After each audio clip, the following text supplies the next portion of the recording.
Ah, the humble football boot. Aside from a football itself, nothing is more fundamental to the beautiful game. Football boots have changed a lot over the years, and most recently they've become very collectible. If you haven't guessed, this episode is all about collectible football boots. If you want to know more, stick around.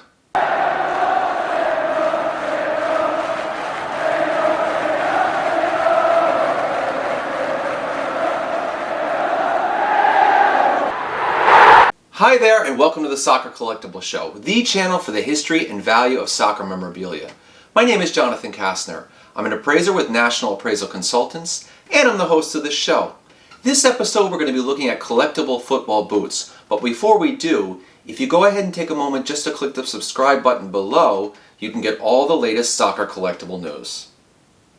Styles of football boots have changed dramatically over the years. In the 19th century, as football became professional in Europe, players wore leather work boots with spikes for added traction. In the early part of the 20th century, brands like Gola, Hummel, and Valsport emerged. Styles remained largely unchanged until the 1950s. Faster, more skilled players like Di Stefano and Garrincha and Pele demanded lighter footwear. Adidas launched this low-top football boot with screw-in studs at the 1954 World Cup. By the 1960s, new brands like Puma, Joma, Mitre, and Asics were launched. Pelé himself started wearing Puma at the 1962 World Cup. Adidas remained the prominent brand in the 1960s.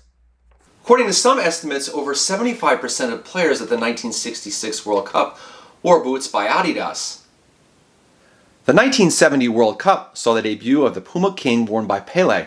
Low-top, lightweight boots made out of thin, ultra-soft leather became commonplace in the early 1970s. But it wasn't only the shape that had begun to change. New color, or lack thereof, first appeared too. Alan Ball wore white Hummel boots for Everton in his team's 2-1 win over Chelsea in the 1970 Charity Shield. By the 1974 World Cup, most of the game's best players, from Kempes to Müller to Neeskens, wore these new slipper-like Adidas boots. 4 years later, Adidas launched the World Cup boots in time for the 1978 World Cup. Just about everybody had a pair. A year later, and a couple of minor adjustments, Adidas launched the Copa Mundial boot for hard ground. I remember my first pair in 1993. It seemed like at one point everyone had a pair of Copas. But there were a lot of different choices. By the 1990s, professional footballers were wearing boots by dozens of different brands.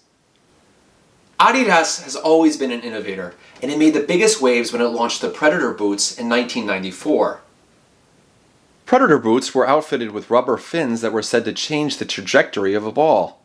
Even though they were initially shunned by the game's best players, the boots were big sellers, and their introduction proved to be a turning point. Eventually, plastic was on the way in and leather was on the way out. It's not surprising when you consider the simple economics. It's cheaper for companies to use artificial material than leather. By 2006, most brands had switched to synthetic material. Just look at the boots today. So there's your history lesson. But which boots are the most collectible? According to its listing, these boots were worn by Pelé and sold for over $20,000 at auction in 2016. These boots were worn by Alfredo Di Stefano and sold for nearly $30,000 at auction in 2018. Here are some more. Ronaldo worn Mercurial Vapor boots from the 2002 World Cup brought $7,000 at auction. Stanley Matthews match-worn boots from 1965 sold for $3,800. This footwear was worn by Kylian Mbappe and sold for $6,400 at auction. These 1978 World Cup worn Teofilo Cubillas boots, they brought $800.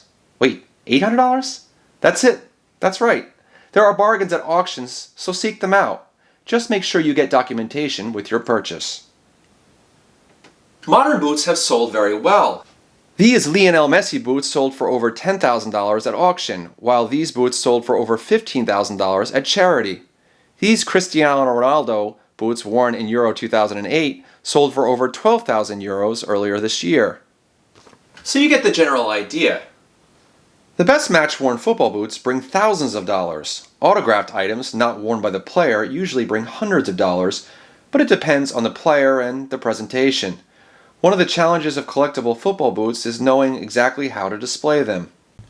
Plastic cases are often bulky and usually need to be kept on a flat surface like a shelf. Boots can be framed in a case with depth, but they often lose their three-dimensional quality. Caring for your boots, well, that's important too.